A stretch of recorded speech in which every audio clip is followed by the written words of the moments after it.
함께 말씀 보겠습니다. 오늘 우리에게 주시는 하나님의 말씀은 다니엘서 6장 1절에서 10절까지 말씀입니다. 말씀은 다니엘 6장 1절에서 10절까지 말씀입니다. 한 절씩 교독하고 마지막 절은 합독하겠습니다. 다리오가 자기의 뜻대로 고관 120명을 세워 전국을 통치하게 하고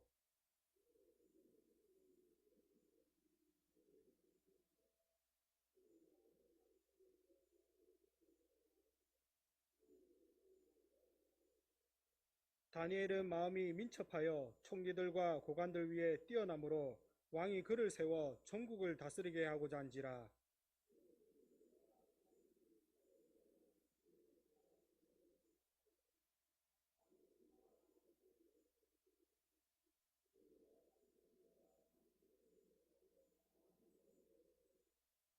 그들이 이르되 이 다니엘은 그 하나님의 율법에서 근거를 찾지 못하면 그를 고발할 수 없으리라 하고,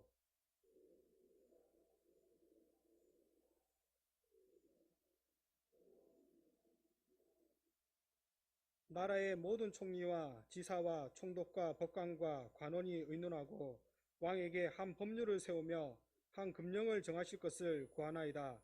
왕이여, 그것은 곧 이제부터 30일 동안에 누구든지 왕 외에 어떤 신에게나 사람에게 무엇을 구하면 사자굴에 던져 넣기로 한 것이니이다.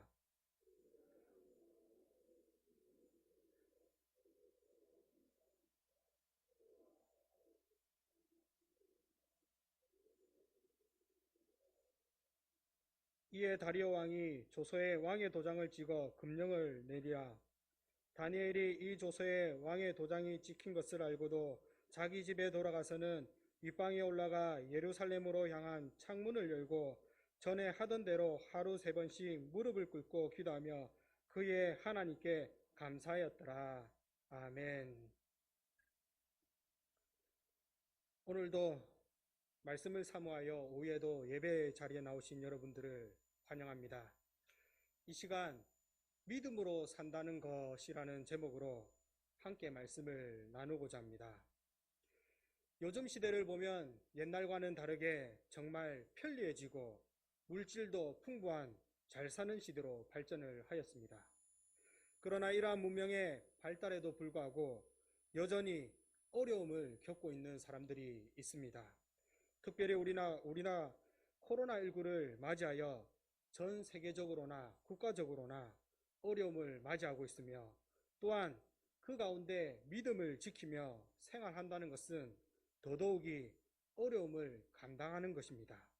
문명은 발달하여 삶의 수준은 더 나아졌다고 하지만 갈수록 기독교에 대한 핍박이 거세지고 비난과 비판이 더 많아지는 이때에 우리가 그리스도인으로서 참된 신앙인으로서 살아간다는 것은 무엇을 말씀하고 있는 것일까요?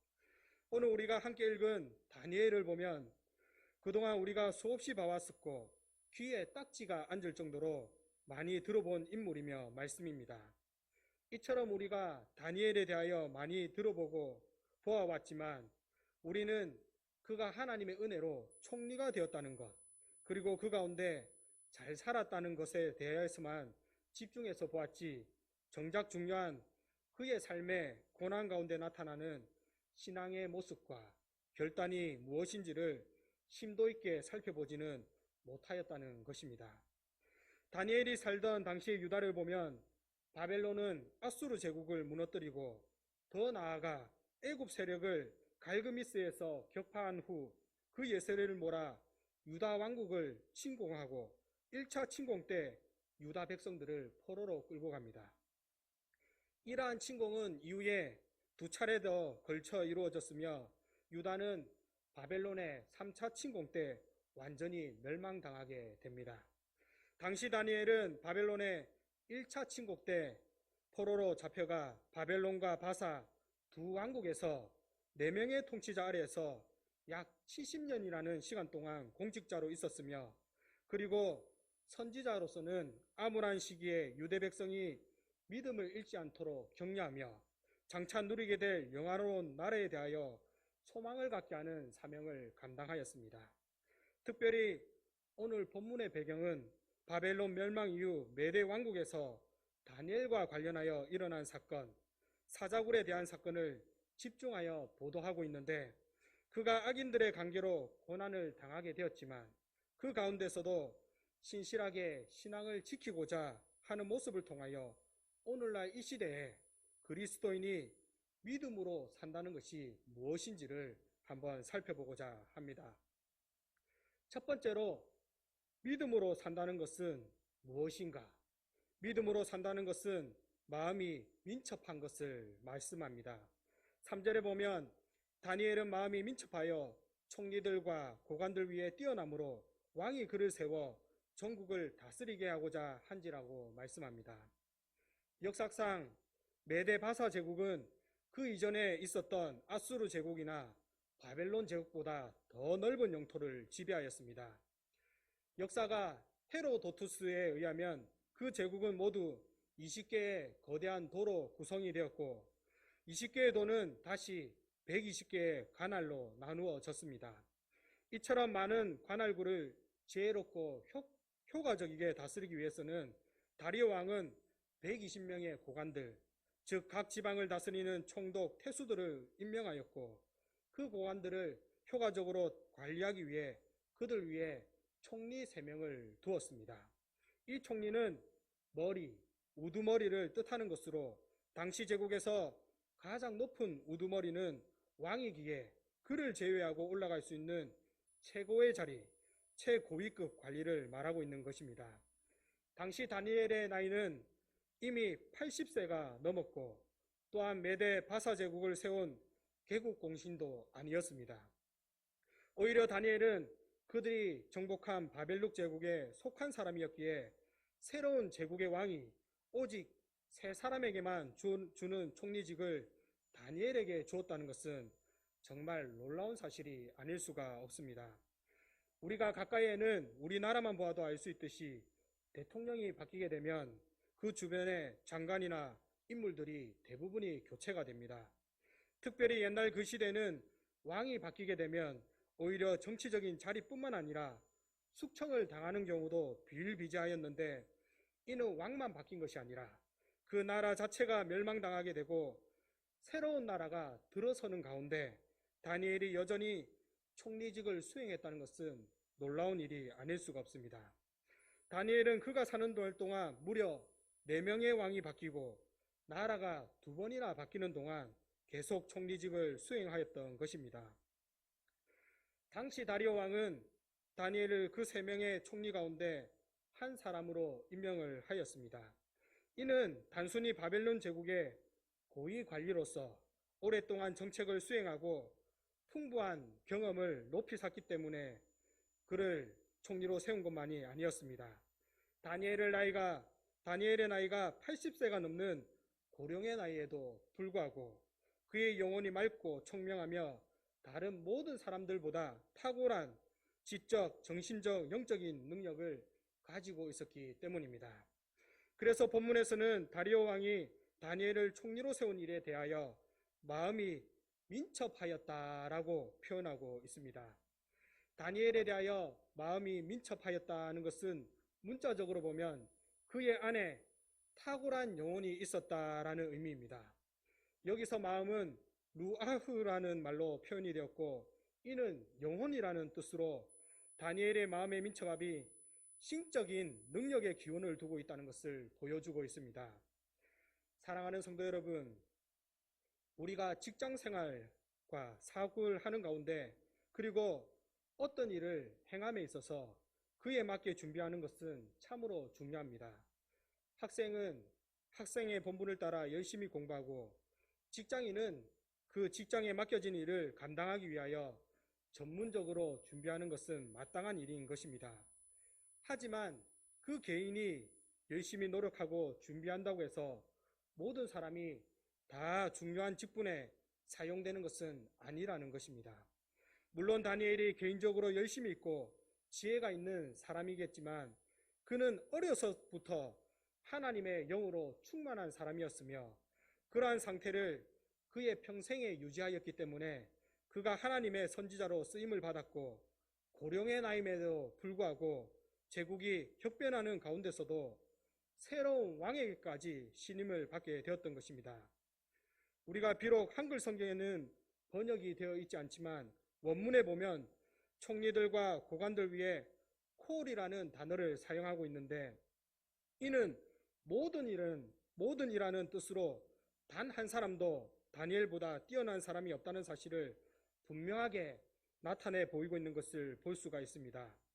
즉 다니엘은 다른 모든 총리들과 고관들 사이에 마치 빛나는 별처럼 눈에 부각되는 특별히 탁월한 존재였다는 것을 보여주며, 그의 위대한 신앙의 모습은 한 번에 그치는 것이 아니라 그의 모든 일생을 통해 계속되어 온 신앙의 모습이기에 더욱 빛나는 것이라고 할 수 있었던 것입니다. 성도 여러분, 우리가 그리스도인으로서 믿음으로 산다는 것은 바로 이런 것입니다.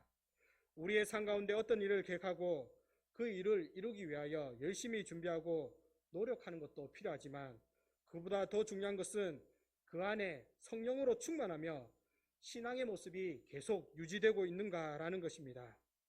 세상의 사람들은 그 사람이 하나님 말씀대로 살며 그 안에 성령으로 충만한지 신앙생활을 계속 유지해 나가고 있는지는 중요하지 않습니다.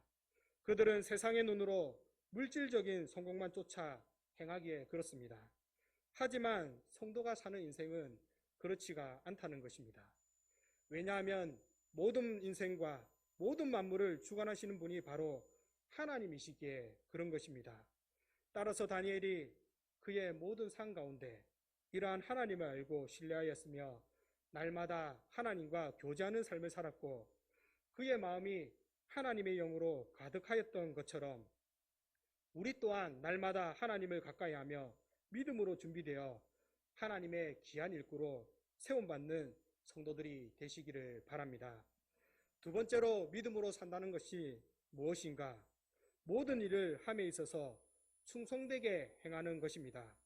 4절에 보면 이에 총리들과 고관들이 국사에 대하여 다니엘을 고발할 근거를 찾고자 하였으나 아무 근거, 아무 허물도 찾지 못하였으니 이는 그가 충성되어 아무 그릇됨도 없고 아무 허물도 없음이었더라고 말씀하고 있습니다. 다리오 왕이 다니엘을 메대 제국 가운데 가장 높은 관리, 즉 총리로 임명하려고 하자 다른 두 총리를 비롯한 모든 고관들이 그를 시기하였습니다. 당시 이 시대에는 이러한 일들이 흔히 있었지만 특별히 다니엘에 대한 시기는 더욱더 심했습니다. 왜냐하면 다니엘은 비록 오래전이긴 하지만 패망한 나라의 포로 출신이며 그는 메데바세의 제국을 세우는 데 있어서 아무런 공도 세우지 않은 사람이기 때문입니다. 따라서 바벨론 제국에서 오랫동안 국정 경험을 소유한 것밖에 없는 포로 출신의 다니엘을 가장 높은 수석 총리에 임명한다는 것이 매우 못마땅하였던 것입니다. 사랑하는 성도 여러분, 우리가 인생을 살아가다 보면 다니엘과 같이 다른 사람들로부터 인정을 받아 높은 곳에 서게 될 때가 있지만 그로 인하여 시기와 질투를 당할 수도 있다는 것입니다. 오늘날 우리가 사는 사회를 보면 서로 협력하여 함께 올라가는 것이 아니라 대부분이 경쟁시대, 양육강식의 시대가 되었습니다.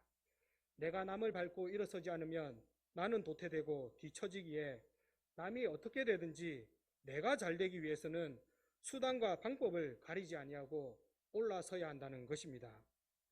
여러분들은 어떠신지요? 몇 달 전에 기사에 대리시험 및 시험 유출이라는 기사가 있었습니다. 한 교수가 다른 사람을 생각하지 아니하고 자기 자녀가 좋은 대학에 갈 수 있게 하기 위하여 자기 딸이 있었는데 여자로 분장을 하고 대리시험을 치다 걸려 처벌을 받기도 하며 숙명여고 쌍둥이 자매가 유출된 답안을 암기해서 시험을 치게 되므로 그의 아버지는 징역 3년의 실형을 받게 되는 일들이 발생하였던 것입니다. 그리고 학교 안에서는 나보다 더 공부 잘하고 더 인기가 있는 친구를 시기하여 그 친구를 따돌리고 괴롭히는 등 학교 폭력을 행사하며 자신만 잘되면 무슨 일이든지 상관없고 괜찮다는 이기주의 생각들이 많아지게 되었습니다. 이처럼 세상은 갈수록 개인주의적이며 이기주의적인 방향으로 흘러가는 가운데 성도는 어떻게 해야 하는 것일까요? 이들과 마찬가지로 똑같이 행동해야 하는 것일까요? 아니면 그들보다 더욱더 심하게 전투적으로 이기적으로 나가야 하는 것일까요? 이에 대하여 다니엘은 그의 삶의 전반을 통하여 성도가 어떻게 살아야 하는지를 보여줍니다. 다니엘을 시기하는 사악한 관리들이 다니엘을 숙청하고자 하였지만 다니엘을 고발할 그 어떤 근거, 허물도 찾지 못하였습니다. 그 이유는 바로 다니엘이 충성되이 행함으로 그릇된 것과 아무 허물도 없었기 때문이었습니다. 사랑하는 성도 여러분, 우리나라 속담 가운데 털어서 먼지 안 나는 사람 없다라는 말이 있습니다. 이것은 아무리 깨끗한 사람이라고 하여도 먼지가 하나도 없는 사람은 없듯이 허물이 없는 사람은 한 사람도 없다는 말입니다. 그런데 다니엘은 충성되어 허물이 없다고 말씀하는데 다니엘이 정말로 죄가 하나도 없고 완벽한 사람, 깨끗한 사람이어서 그랬을까요? 여기서 충성되어라는 단어 메헤마는 진실되거나 확고 부동한 상태를 나타내는 것으로 다니엘이 제국에 충성스러웠다는 의미보다는 그의 인격 자체가 진실했다는 것을 말씀하고 있는 것입니다. 따라서 다니엘은 진실했기 때문에 그 어떤 업무를 부여받더라도 자신의 이익이나 자신의 유익을 생각하지 아니하고 모든 업무를 공정하고 의롭게 처리했으며 다른 이들처럼 뇌물을 받거나 거짓된 일, 불법적인 방법을 행하지 않으며 철저하고 완전하다고 여겨질 만큼 순결한 삶을 살았고 또한 그러한 삶에 기초하여 자기 직분을 수행하였던 것입니다. 성도 여러분, 여러분은 어떠신지요? 여러분은 그리스도인으로서 그리스도인답게 살아가고 있으신지요? 오늘날 우리가 그리스도인으로 불려지는 것은 초대교회 당시 수리아 안디옥 교회에서 성도에게 처음 사용된 말입니다. 이것은 사도 바울과 바나바가 안디옥에서 1년간 하나님의 말씀을 가르쳤을 때 주위 사람들이 예수님을 믿는 사람들을 보고 그리스도인이라고 불렀던 것입니다. 처음에 그리스도인은 경멸과 멸시의 뉘앙스로 사용이 되었지만 이 호칭은 점점 영광스럽고 복된 이름으로 쓰이게 되었는데 사도 베드로는 고난받는 성도를 향해 고난받는 것을 부끄러워하지 말고 오히려 그리스도인이라는 영광스러운 이름으로 하나님께 영광을 돌리라고 권면하면서 이 이름이 얼마나 영광스러운 것인지를 강조하였고 또한 예수님을 닮아 다른 사람들을 섬기며 헌신하는 제자, 기독교인들에게 사용된 말이었습니다. 이처럼 그리스도인 하나님의 성도는 다니엘이 충성되이 행한 것처럼 하나님 앞에서 그리고 사람 앞에서 참되고 진실한 삶을 살아야 하는 것입니다. 우리가 아는 유명한 사람 중에 인도의 민족해방운동의 지도자라고 불리는 마하트마 간디라는 사람이 있습니다. 이 간디가 어렸을 때 자신의 나라에 있는 카스트 제도의 차별을 보면서 그는 교회에 나가기로 결심을 하였습니다. 그런데 교회 가보니 카스트 제도와 다름없이 교회 안에서도 자신을 차별하며 자신이 앉는 자리가 따로 있었고 차별이 여전히 존재하고 있는 것이었습니다. 그 이후로 그는 교회에 나가지 않게 되었으며 이후 그는 기독교인을 향하여 이런 말을 하였다고 합니다. 나는 예수는 좋아하지만 그리스도인은 싫어한다. 사랑하는 성도 여러분, 우리가 믿음으로 산다는 것은 하나님의 자녀답게 행해야 한다는 것입니다. 다니엘이 충성되게 진실한 마음으로 모든 일을 행했던 것처럼 우리 또한 그리스도인으로서 하나님 앞에 진실하게 행해야 한다는 사실을 명심하시고 우리에게 어떠한 상황이 주어진다 할지라도 다른 사람의 행동이나 세상의 관점으로 바라보지 아니하고 오직 변함없이 진실되게 충성되게 행하는 성도가 되시기를 바랍니다. 마지막으로 믿음으로 산다는 것은 무엇인가? 변함없이 신앙을 유지해 나가는 것입니다. 10절에 다니엘이 이 조서에 왕의 도장이 찍힌 것을 알고도 자기 집에 돌아가서 윗방에 올라가 예루살렘으로 향한 창문을 열고 전에 하던 대로 하루 3번씩 무릎을 꿇고 기도하며 그의 하나님께 감사하였더라고 말씀합니다. 다니엘을 시기 질투하던 고관들이 다니엘의 허물을 찾지 못하자 다니엘을 제거할 다른 방법을 구하였습니다. 그것은 다니엘이 믿는 하나님, 그 신앙심을 이용하는 것이었습니다.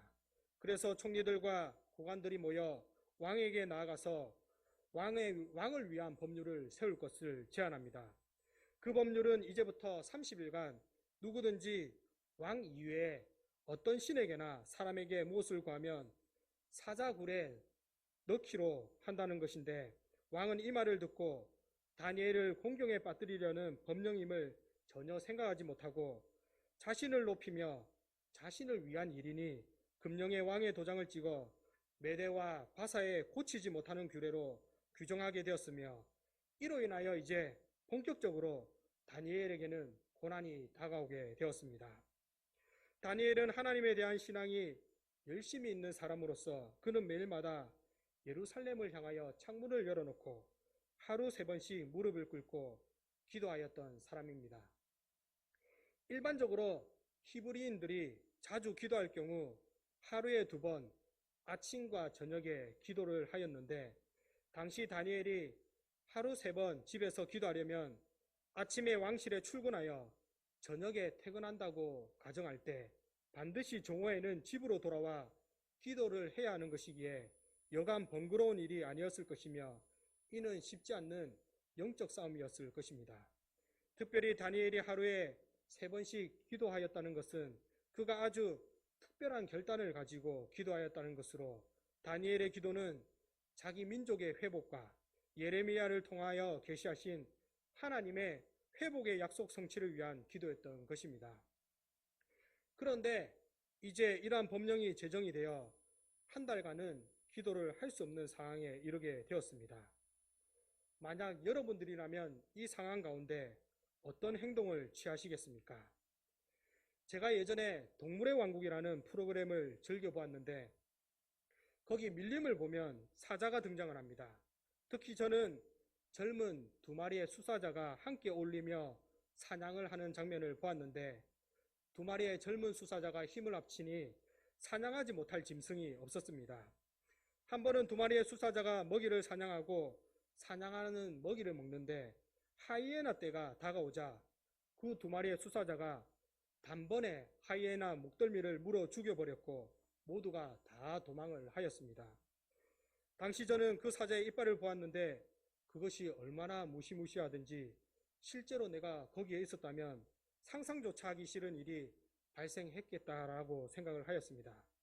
참고로 저는 주사 공포증이 있어가지고 실제로 주사를 맞기 전에 기절한 적이 한 번 있었는데 사자의 이빨은 정말 무시무시하였습니다.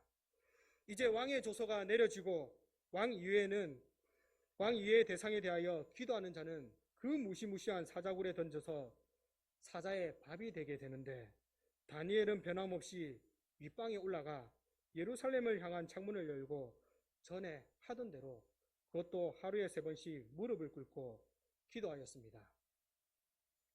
우리가 그동안 다니엘이 쌓아온 업적을 보면 그가 비록 노예로 끌려왔지만 그는 매사에 성실하게 진실되게 행함으로 권력의 최정점인 총리의 자리에 이르게 되었습니다. 당시 노예가 총리가 된다는 것은 있을 수도 없으며 정말로 놀라운 사실입니다. 심지어 우리가 차별이 많이 사라진 오늘날만 보아도 노예가 아니라 다른 나라 사람이 우리나라의 대통령이 된다는 것도 생각조차 할 수가 없습니다. 그런데 다니엘은 왕이 바뀌고 나라가 바뀌는 가운데서도 총리가 되었습니다. 이렇게 힘들게 올라온 자리, 이렇게 귀한 자리를 그는 알고도 이제 나이가 많고 말년이 되어 그냥 한 달간만 참고 편하게 살면 되는데, 다니엘은 사자밥이 되어 죽을 것을 알고도 하나님께 기도하였다는 것입니다. 사랑하는 성도 여러분, 성도가 믿음으로 산다는 것은 바로 이런 것입니다. 우리가 신앙생활을 하는 가운데 신앙을 지키게 되면 직장에서 잘리게 되고, 사업을 하는 가운데 손실을 입게 되고 사업이 망하게 되는 것을 알고도 신앙을 지키는 것이 바로 믿음으로 산다는 것입니다. 여러분, 총리가 무엇입니까? 오늘날로 말하자면 대통령에 버금가는 자리입니다. 그런데 이처럼 세상이 가장 존귀하게 영광스럽게 여기는 자리를 다니엘에게 있어서는 신앙과 비교할 때 한날 배설물밖에 되지 않았다는 것입니다. 오늘날 많은 성도들이 이러한 신앙의 중요성을 잃어버리고 있습니다. 자녀들은 공부를 위하여 학원에 간다고 주일날 교회 나가지 않고 믿음을 저버립니다. 그리고 부모는 이러한 자녀들을 향하여 단 한마디도 하지 아니하고 그것이 당연한 것인 양 생각하며 부모 또한 다른 일이 생기면 그것을 더 중요하게 여겨 신앙을 쉽게 저버립니다. 사랑하는 성도 여러분, 우리에게 있어서 참된 믿음이 무엇입니까? 우리에게 여건이 주어지면 신앙을 지키고 여건이 주어지지 않고 이득이 없으면 그냥 버리면 달면 삼키고 쓰면 뱉어버리면 되는 그런 종교 생활인 것입니까? 다니엘에게는 하나님을 향한 참된 신앙이 있었습니다. 그는 죽을 줄 알면서도 변함없이 믿음을 지켜 하나님께 기도하였습니다. 그런데 더 놀라운 사실은 그의 기도의 내용입니다. 10절 하반절에 보면 전에 하던 대로 하루 3번씩 무릎을 꿇고 기도하며 그의 하나님께 감사하였다라고 말씀합니다. 하나님께 감사하였더라. 성도 여러분, 지금 다니엘이 처해 있는 상황이 어떤 상황입니까? 지금 다니엘이 감사해야 할 상황입니까? 현재 다니엘은 왕이 아닌 하나님께 기도함으로 사자굴에 들어가게 된 생명이 위태한 상황인 것입니다. 만약 저와 여러분들이 이러한 상황을 만나게 된다면 어떤 기도가 나오겠습니까? 대부분의 사람들의 입에서는 원망과 불평이 나올 것입니다. 우리가 다니엘이 기도하는 가운데 하나님께 감사하였다는 말을 보면 어원상 손을 들고 감사를 드리거나 찬양의 행위를 나타내는 것으로 다니엘의 이러한 감사의 태도가 지속적이었음을 보여주고 있습니다. 즉 다니엘은 날마다 하나님께 감사하는 참된 믿음의 사람이었다는 것을 나타내고 있는 것입니다. 사랑하는 성도 여러분, 결론입니다. 다니엘이 젊은 시절 바벨론의 포로로 끌려와 나이 80세가 넘어 사자굴 사건이 일어났습니다. 우리가 본장의 내용만 볼 때 다니엘이 바벨론의 포로로 끌려온 직후 그가 교육을 받았던 10대 후반의 나이 이후로 그때까지 한 번도 고난을 받았다는 기록이 없습니다. 그러나 우리가 알아야 할 것은 그렇다고 해서 다니엘이 우상을 숭배하는 이방 나라에 살면서 전혀 고난은 당하지 않고 오로지 태평한 세월을 보냈다는 것을 말하는 것이 아니라는 것입니다. 그가 우상 문화가 횡행하는 가운데서 여호와 하나님만 신실하게 믿고 섬기는 일에 대하여 그는 신앙의 문제로 인하여 주변 사람들과 갈등을 겪으며 수많은 고난을 당하였다는 것은 당연한 것인 것입니다. 따라서 다니엘이 공직을 수행하며 살아가는 가운데 신앙으로 인하여 수차례 어려움에 처하였을 것이며 본장에 나타난 바와 같이 이방 나라에 끌려와 당한 여러 형태의 고난을 극적이고 단적으로 보여주는 것이라고 할 수가 있는 것입니다. 사랑하는 성도 여러분, 우리가 하나님을 향한 믿음을 유지하며 그 신앙을 지키는 가운데 여러 가지 어려움들이 있는 것은 당연한 것입니다.